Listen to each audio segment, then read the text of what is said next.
There are so many interesting, horrifying, or downright weird things in this big world of ours. Each week, we'll bring you a new true crime story that has little to no coverage in English. Let us do the translations, so you don't have to.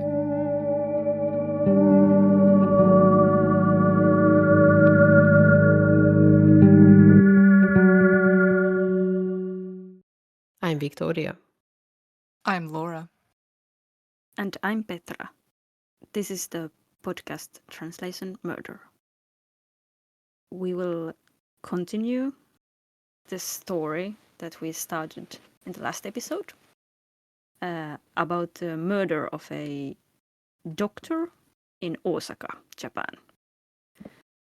So to have a short recap, so a female body was found in a river in Osaka in 2009, November, and she was identified as a local doctor.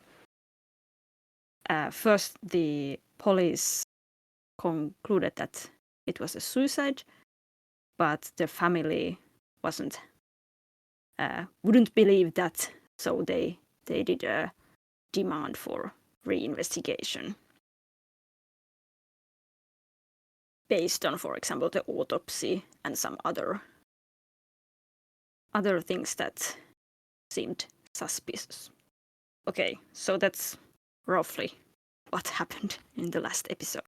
And we already discussed last time that we also did not think that this would likely to be suicide.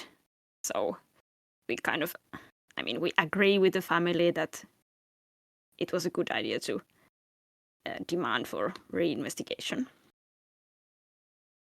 And of course, this had already gotten quite a lot of media attention because, random death is not that common to happen. Japan does not have a high rate of violent crime.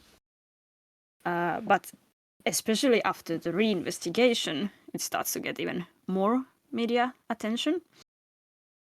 And there's lots of different articles, discussion, for example, like criticizing the police, that the investigation was lazy to begin with. And this area, the Airin district, is anyway a hub of misery, and it's no surprise that a good-hearted, innocent woman gets murdered in a neighborhood like this. I mean, I kind of agree with the public, with the police, but not necessarily of course it happened in the hub of this, like, what's the right word, but destitution or something like that. But yeah. Since it's not very common, it's not like people die there every week or Yeah. murdered there every week. Yeah.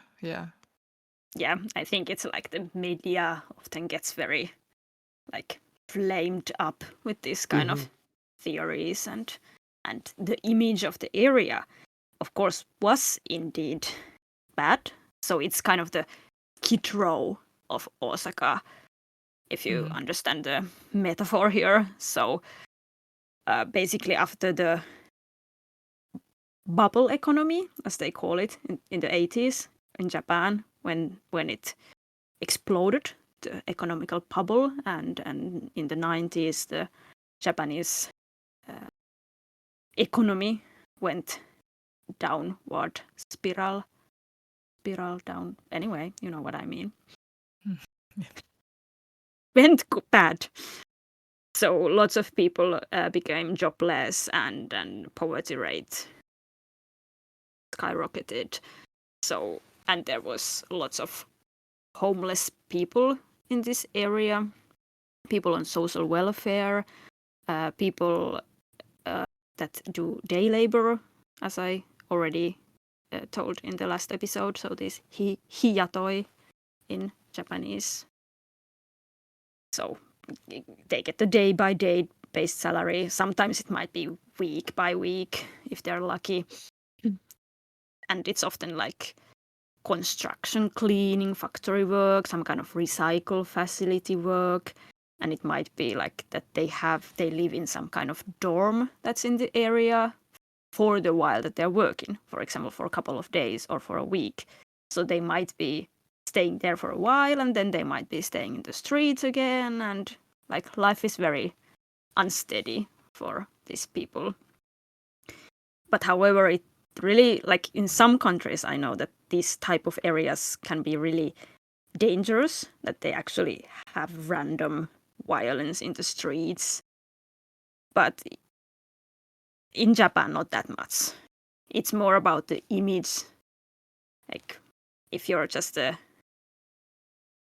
this average person who has a steady life and they walk in this area, they might feel a bit, uncomfortable. That okay, these people, they have these tents where they are living, and okay, must be very dangerous.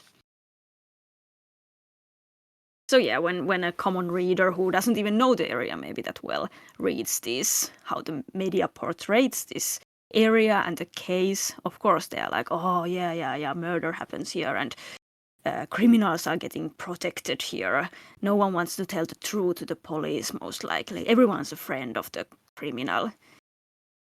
But yeah, so the media and also some members of the law enforcement raise implications that this might be related to the criminal side of the so-called poverty business.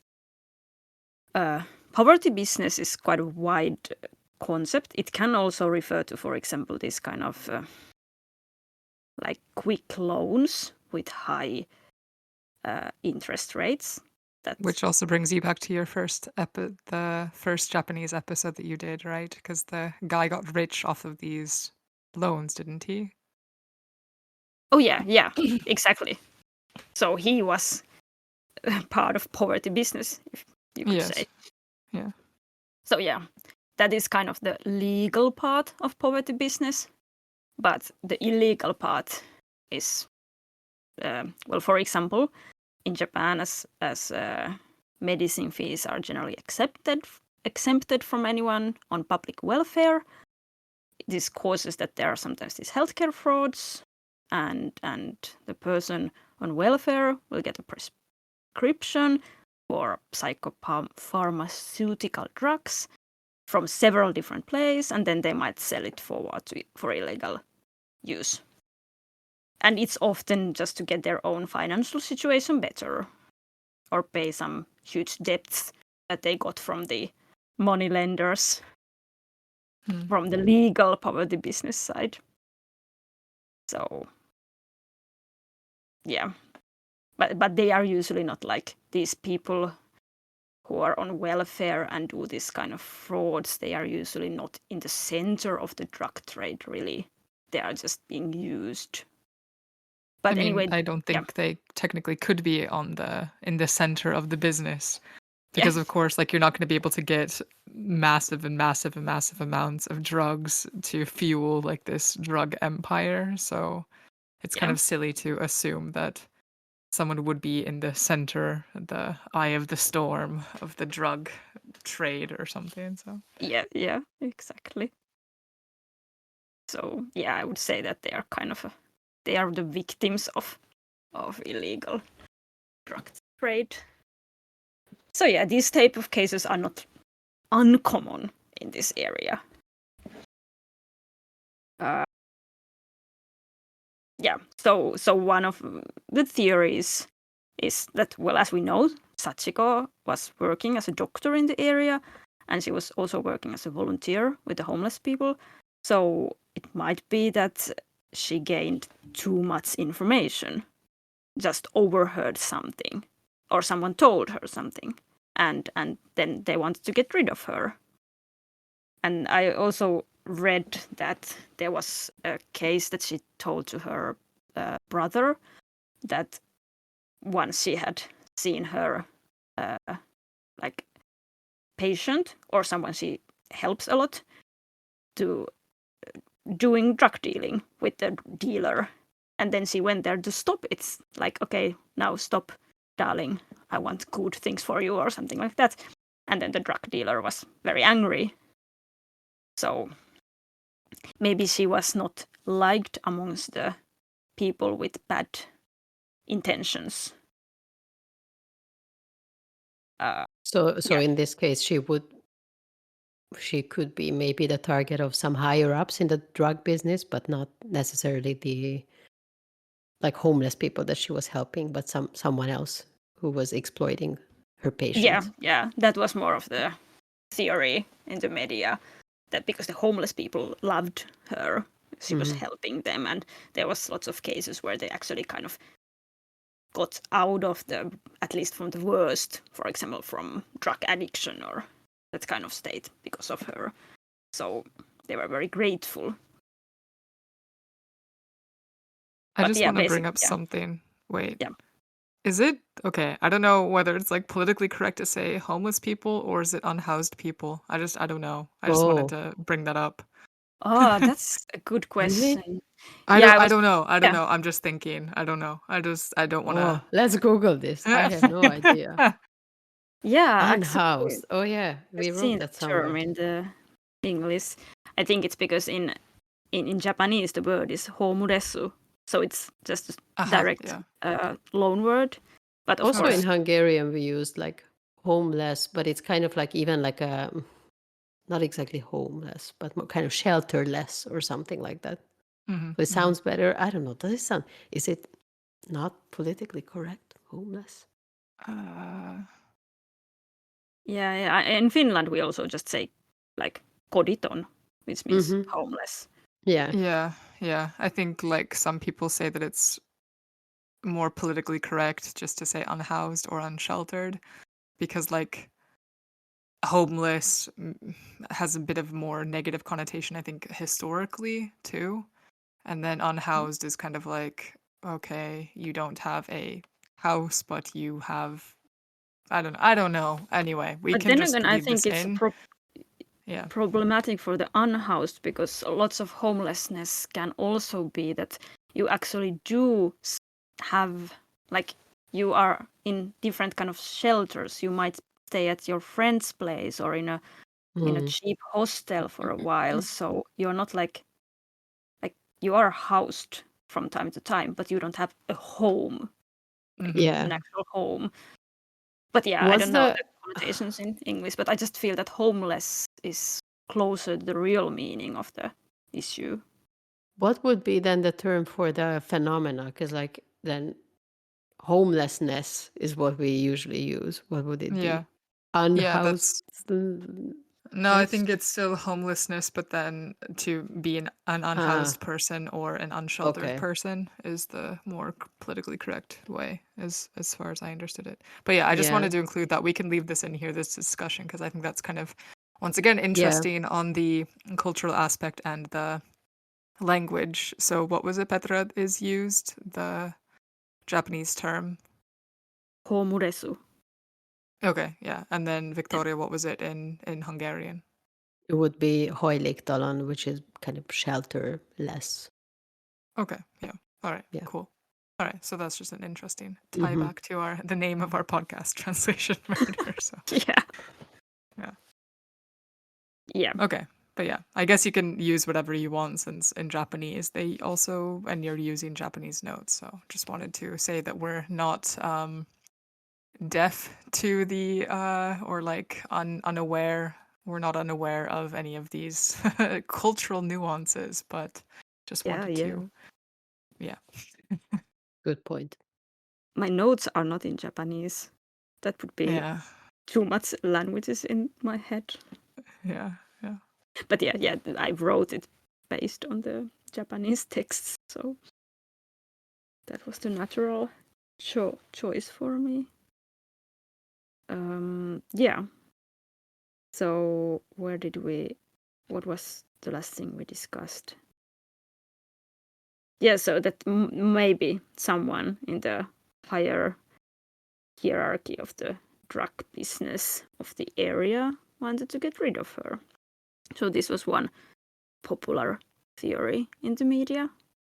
And also I think I I did mention this already in the previous episode, that she had actually stayed at her friend's place just sometime, like 2 days before her disappearance, because she was scared. So, yeah, this makes it kind of suspicious. Anyway, the police is reinvestigating, but nothing is really happening until 2012. So it takes 2 years of just, speculations in media. Of course, we don't know what's really happening in the law enforcement, like what kind of investigations they are doing. They still keep saying to the media that they have both investigation lines open. So their investigation, it can investigate it both as an accident or crime.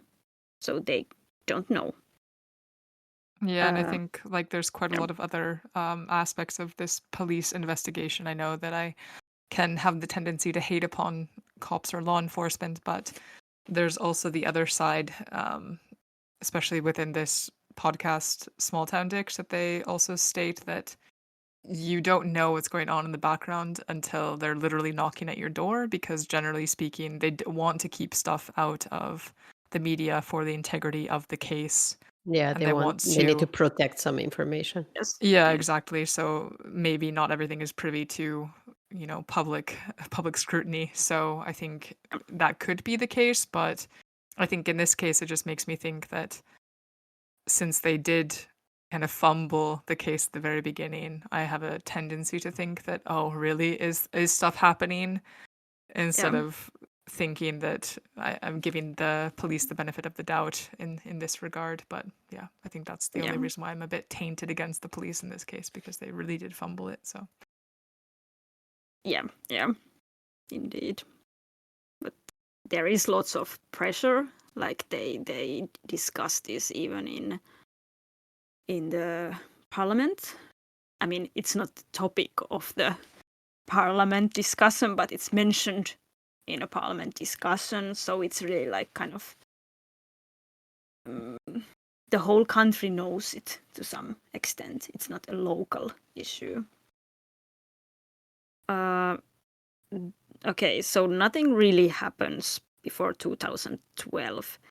And now I'm not sure in which order I should tell you about 2012. But I'll start in a weird order. So there was an article in this weekly magazine that is known to be very... it doesn't have any strings attached to government or to officials. So like one of the freest media of Japan. Just to give context, the Japanese media is criticized that it's pretty non-free, so it self-censors. So it avoids criticizing political figures and that kind of stuff. So it's not like on the top list of free media in those global indexes. But anyway, often these kind of weekly magazines that are not so serious, they are the ones that have more freedom to criticize. Anyway, there's an article in 2012 where they interview a former police officer and criticize this whole case a lot and police work a lot. And then they get a public letter from the Union of Day Laborers of Kamagasaki. So that's the area, the other name of Airing. And they bring out their thought that media has represented the whole area in a very discriminative way for the last, like not only in that article, but the last 2 years. And only the parts that support the full play theory here have been brought up. So media kind of wants it to look like crime, also because of the area. And they point that there are lots of people in the area who do have a strong reason to believe that Sachiko would indeed commit a suicide, that they think that it's very plausible. And also the ex-lover guy who got the postcard, who apparently is also a member of this union of the day laborers, also thinks that that's the most likely thing to have happened. And he has also said this publicly in media that he thinks that she did commit suicide. I wonder why he said that. Yeah. And they also criticize that it seems that the family just has very hard time believing that their daughter could ever commit suicide. So they are kind of closing their eyes from that possibility and advocating the murder theory. And then they point out that if anyone suggests in the media or to the police that maybe this was suicide, it kind of makes them to be seen in suspicious light. Like, okay, why do you say that? Did you do it? Are you protecting the criminal? So like the thought of suicide has become unspeakable.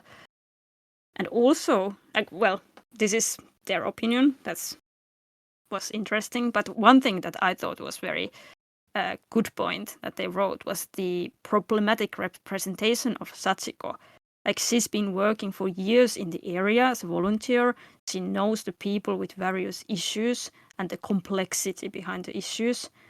And like, she would most likely know how to stay out of trouble. Like, the media shows her like a stupid girl who just got herself involved in some dangerous stuff in this bad area and lost her life. Like, they are pointing out that she was not stupid, she was not, powerless. She was kind of part of the area.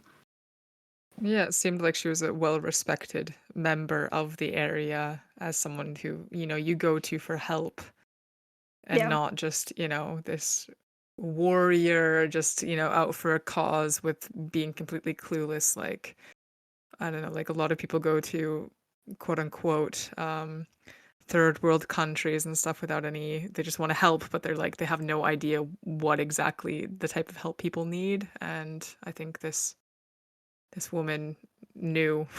Like, so she seems like she knew what the fuck was up. So I don't know. But of course, like, I don't think that really prevents you from getting murdered. No, of course not. But yeah, I just wanted to bring their opinion up because it was very like contradicting with the other media representation of the case. Can I ask And something? this was from the people of the area. Yeah, sure.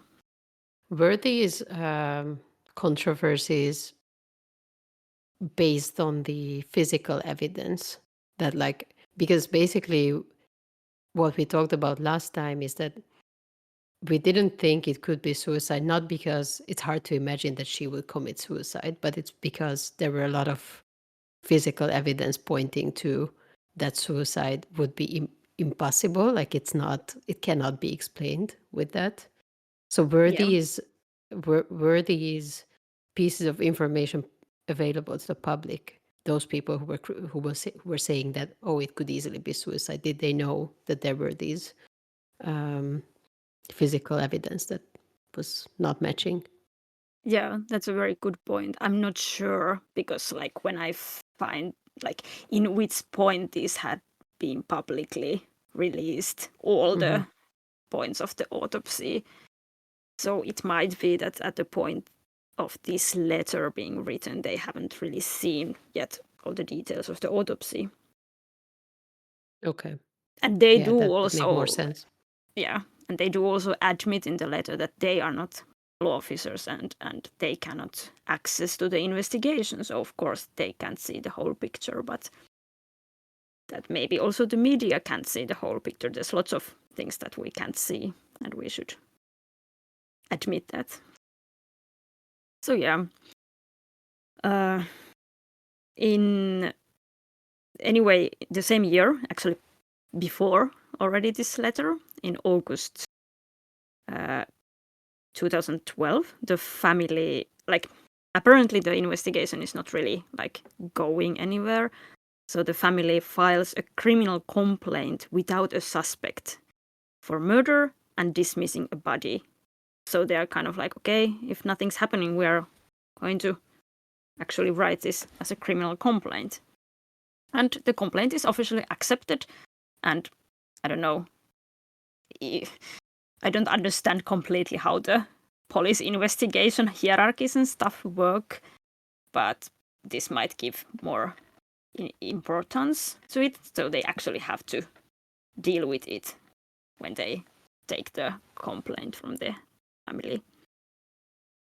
But an interesting extra just before this, in June 2012, a local man in his 60s from the Airin district called Yutaka Sato dies in an apartment building fire in the Nishinari area. He's said to be a person who had both received help from Sachiko and also accompanied her in her volunteer night rounds in the district. And he was interviewed also by the media related to her death, and he never believed that it would be a suicide. So he was always advocating the murder theory. And there was rumors that he had a huge debt for some kind of like underground money lenders. And he had to do all kind of errands for his debt. Like, okay, because you're in debt for us, do this, do that, do this.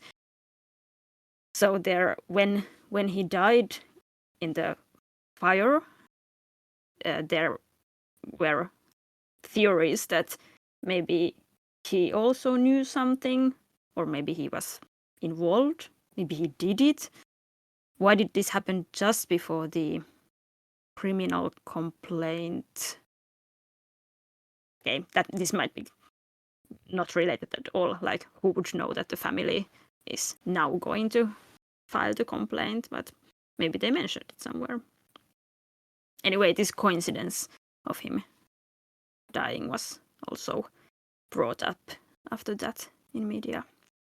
I thought that lastly, we could maybe go through these two main, or three, I have 3 bullet points for theories. But do you want to ask or comment something now? I would want to theorize first about the former romantic partner guy. So he was in his 60s at the time this happened. And he was the one who got the postcard that police interprets as a suicide note. And he had gotten also some like messages from mobile phone. The family didn't know about him and Sachiko ever having a relationship, so they didn't really trust him when he pops up as the ex-lover. He's a member of the Union of Day Laborers of Kamagasaki, so he's a local guy. And according to himself, he's been interviewed in some media. He has been involved in the leftist movement in Japan and has criminal record of interfering of public officers related to activism against the Henogo base of US military in Okinawa. Here, I need to tell that Sachiko also worked in Okinawa for 2 years, from 1990 to 2001. So I kind of wondered, like, maybe they met there? Yeah. Just, I don't know about Sachiko's political beliefs, but this volunteer work and caring about poor is kind of leftist to me. But what was the her job description at the base then? Was it also Not the just base, but I mean, just she was just working in the in a hospital in Okinawa, not in the Okay, military okay. base. Yeah. Okay, yeah. All right. It's just like, I don't think neither of, like, she wasn't from Okinawa, but also this guy wasn't from Okinawa, but maybe they just, both outside Okinawa happen to meet there, maybe have some common values, like, because there has to be some way they knew each other. Yeah. And this guy And has never yeah. told anything about how they knew each other. He's never, like, No, I don't think just. I didn't find that well described interview. Okay, Yeah, that's what I there- wonder too. Like, did they ask him about this relationship? Like, yeah, like how did they know each other? Like, how long were they together? Why did they break up? Or anything? I assume that the police did, but maybe they have said that, hey, media, don't publish anything like this. Maybe he is under suspicion, or who knows. Mhm. Mm. Or maybe I just didn't, like, maybe there wasn't anything in the internet. It has been the paper magazines. Mhm. But yeah, so I thought for him that, okay, the options are that he knew her very well and actually believed it was a suicide. Nevertheless, if it was or wasn't, but that's maybe something he genuinely believes. Or maybe he knows something about the murder and wants to protect someone. That's why he's saying that yes, it's a suicide. Or maybe he is the murderer. I mean, he's a guy that she apparently trusts. There was communication between them before the death. Maybe that caused her to be scared. And what was the postcard about anyway? Yeah. So what do you Yeah. think about this guy? I think it's very hard to say without like kind of knowing more about their relationship, or I don't know, his like where he was the day before, or like what kind of like more about the events of his Yeah. life. But I think he's definitely a good candidate. Yeah. Yeah, it just seems like Victoria pointed out last episode that he inserted himself into the investigation. Yeah. And I mean, he could have just, there was no way to know that she sent a postcard to her ex-lover and he could have just kept silent. Yeah. So that either points to he's really trying to help, or he is indeed inserting himself because he actually has something to do with it and he's a narcissist. So it's either those two, those two options. Yeah. Yeah. Yeah. Somehow I don't. Wasn't Yeah. there something about the postcard that it was already sent when she was after she probably died? I can't remember the date. It was the same day, but of course you can't check when a postcard has been put in the post. So it could be like the morning, like it. I think it has the post stamp, so it can be anything between the last time that the post box has been emptied until the Yeah. next time it's emptied. So it could Okay. already be during the night or morning. So maybe she already put it in the mailbox on the 13th. Yeah, it could be. I don't think they Okay. empty mailboxes in the middle of night, even in Japan. Yeah. Okay. So that's not really I don't know. Doesn't necessarily point to anything. Yeah, but also like the postcard. Someone can also put it to the post box after killing her. It's not. Yeah. Like, I just feel it doesn't really give that much information. Yeah. Okay. Then my second guy I want to talk about is the guy who died in the fire, Yutaka Saito. He's also in his 60s at the time and formerly being helped by Sachiko and then helping her with the volunteer work. And there was the rumors about the underground moneylenders, that he was really into deep debt and had to do all kind of things because of that. And dies just before the criminal complaint is filed in 2012. So yeah, I thought that he could have maybe helped the murder. Maybe it was something that he was forced to do because of his debt. And she trusts him. So it would be easy to, go to her apartment or ask her to come from a different entrance or whatever. Yeah, I mean, it would kind of fit the narrative when she, opened the door, let her friend in, that is knowing that she worked. Because I just was trying to think of, she had to have known somebody in order to kind of open the door for, or, chilling around, because like there was a bit of a time discrepancy. I forgot what it was. I don't have my notebook here. I left it somewhere else. She opened the door, I think at 1 or something like that, or past 12, and then she only left at 4 o'clock or something in the morning. And it would just be He weird for her to left open the office, I mean the hospital in the evening, Yeah. like 11 or so for 30 minutes, came back, Yeah. worked, and then left at 4.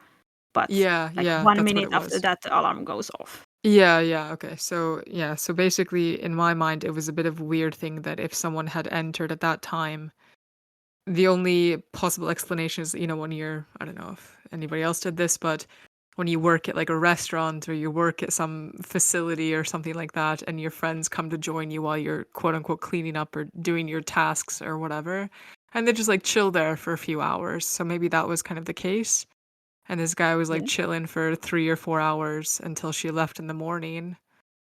And yeah, so that popped into my head, but that would just be weird if she let some random guy into the hospital to Yeah, chill yeah. for 4 hours, and I don't know. Yeah. So, And I somehow think that there were security cameras in the hospital premises, but that's not yeah. mentioned Mhm. anywhere. Probably because nothing was weird with them. Also, I thought one other option would be that he didn't really do anything, but if he's a guy who has to run all kind of errands for the underground guys, that maybe he also, knew too much. Maybe he Mhm. heard something about the murder and then they were like, okay, we're going to kill you. Goodbye. Mm. Yeah. Yeah. Or it could also be totally unrelated. Mm. Yeah, because it was a fire. Like fires happen, even if it was intentional. Maybe it wasn't to murder him. But what was the investigation of the fire? Did they say that it was an accident, or was it I think it. suspicious? Yeah. I didn't take a memo about that, but I think it was pretty random. Yeah, it's been. The fire has been described as a suspicious fire. So Mm. it sounds like it wasn't really. They really couldn't find why the fire was. Like, what was the reason for the fire? Okay. Yeah. So basically, these are the persons who come up in this as possible persons who have something to do with it.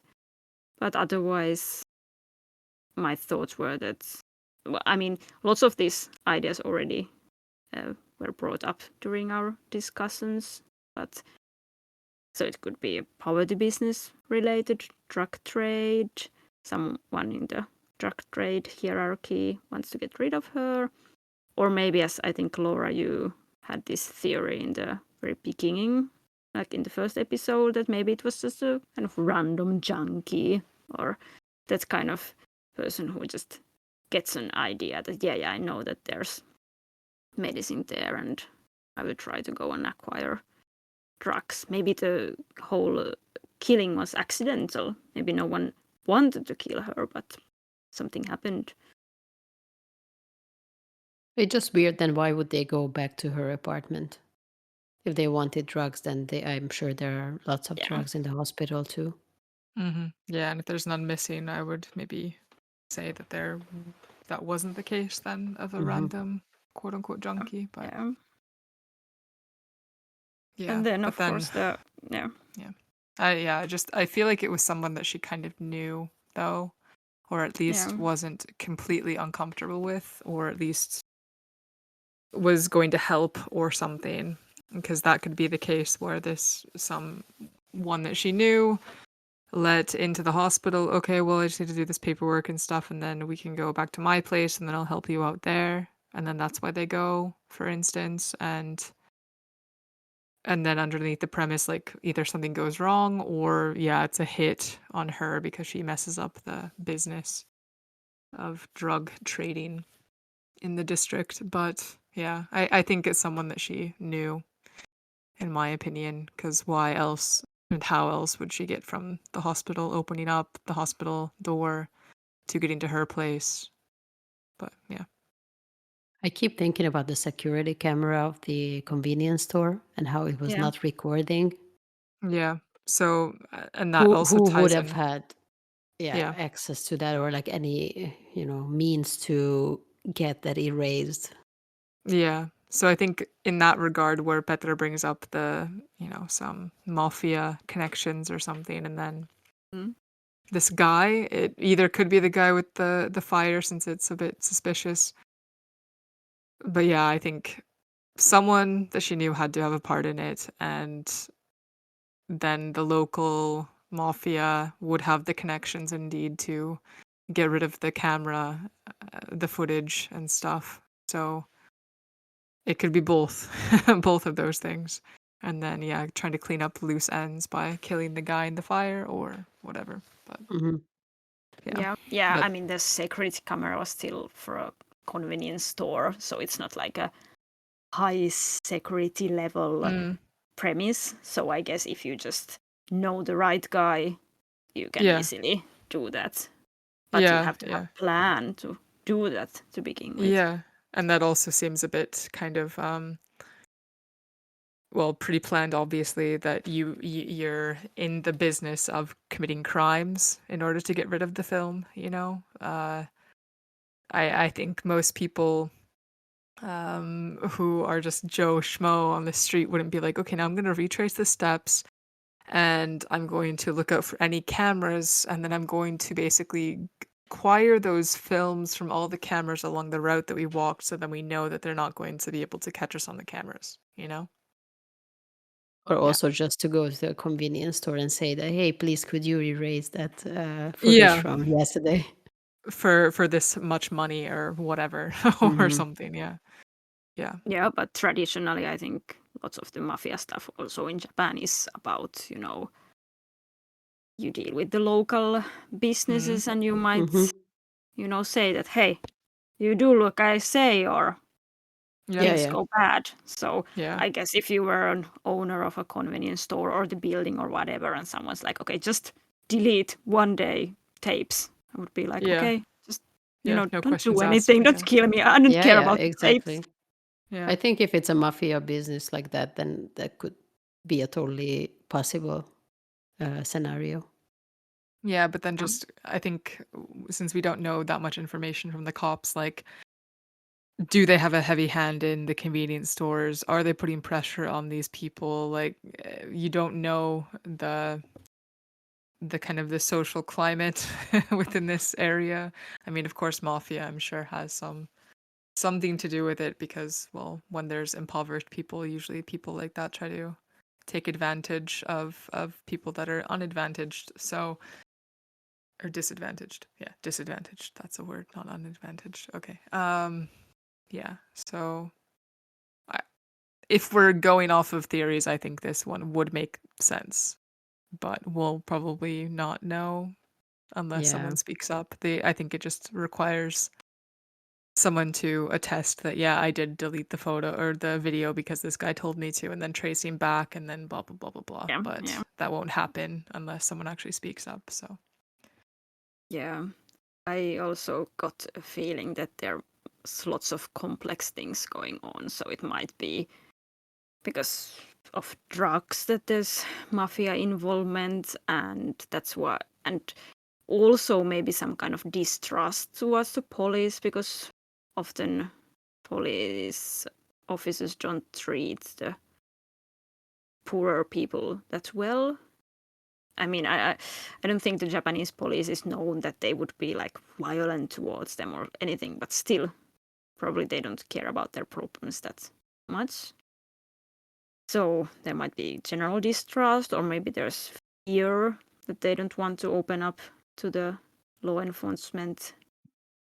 Or maybe the police already knows a lot, but they don't have enough evidence to point to the suspect. Who knows? Just a additional comment that last time we talked about how this could be also a police cover-up. I don't know, Yeah. maybe, but if this was indeed a mafia-related case, then they could have had some influence on, I don't know, coming up, like influence on the conclusions of the autopsy that is released, or like the investigation initially, and have it claimed as a suicide. I don't know, just a possibility. Yeah. Yeah. I think that would be a scandalous thing, but there was a Finnish police chief who was a drug lord. So yeah, anything can happen. And I mean, we could have another episode to talk about the mafia of Japan. It's very complex and interesting Yes, topic. please. Yes, But- please. You should do a multi-part episode on that. But we will, I mean, I will not start talking about it in this episode. It's too complex and I don't want to be killed by them. Don't kill me, please. Yeah. But just one question. I don't know, like maybe you can answer this since well, okay. So is like Yakuza like the just mafia, or is that just like one family of the mafia in Japan? No, or is it's that the whole like organized concept of organized crime. That's what I just meant. Like, is it like, or is Yeah. it indeed like means kind of mafia, but Yeah. yeah, okay, yeah. And then there's several different families of like Yakuza families, Yakuza organizations in Japan. Okay, yeah. Okay, then no more questions, Your Honor.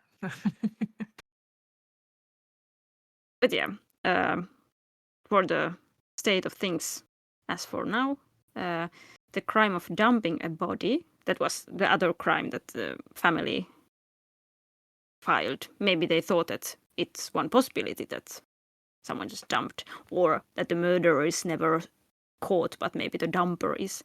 But anyway, that crime has unfortunately already gotten old from 2012. But murder never does, and the investigation is still open. Okay. So yeah, I don't think anyone who's relevant to this case is going to listen to our podcast, but I don't know. I really hope that there would be some kind of closure to this case, like for the Yeah. family, for the community. Yeah. Seems it's pretty a- solvable. Yeah, it does. It's just you need to Yeah. connect those few little, points on the web. I think it would Yeah. just be solved if there was some people who came forward with some information that had protection, but I just feel like it's a bit of a stickier situation than we're even aware of. Yeah. Yeah, I felt that like we already had lots of different Theories. theories and like aspects of this case, but there was much more. Like this would have been like I could have made a 4-part episode out of this if we had taken all the possible theories. But then again, yeah, I think these were the main things that have been discussed around this case.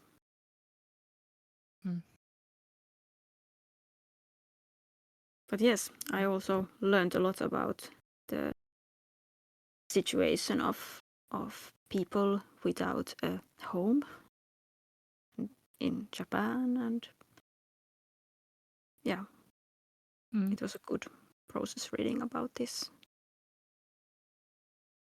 Thanks for sharing. So I guess we should we wrap it up, or Yeah, thanks for listening Okay. and taking part. Next week we'll be going back to Germany. I have a case. It's a cold case. I'm sorry. So 2 cold cases in a row. It probably isn't a very nice thing, but yeah. So cold case, and it involves a chocolate factory, or at least a chocolate factory is in the story for like a brief moment. So that's kind of a tie back to my previous one with Karkkila. So Yeah, now you're having a candy theme. So yeah, you can send us an email and you can give us some feedback or send your stories if there's anything that you want to share that we can, I don't know, it'd be kind of nice to have some listener stories, be they crime adjacent in any way. It doesn't necessarily need to be murder, but yeah, just crime related, I guess. Or sure, we can even do supernatural because Petra's husband is really into that, and that would be, I'm sure he'd get a kick out of it. And yeah, so you can send those emails to translationmurderpodcast@gmail.com. You can follow us on Instagram at Translation Murder Podcast. You can even send us, I think, an anonymous, because there's like this form submission thing on our website that I kind of set up. And I think it's anonymous. I don't think you need to put an email there. And that's at translationmurderpodcast.com. And you scroll down to the bottom, there's a form you can fill out. And yeah, just like, subscribe, rate our podcast if you want to. Please do. Leave a comment on any of those platforms. And yeah, just thanks for listening. Okay, I think that's it. See you next week. Bye. Hei paralla. See you.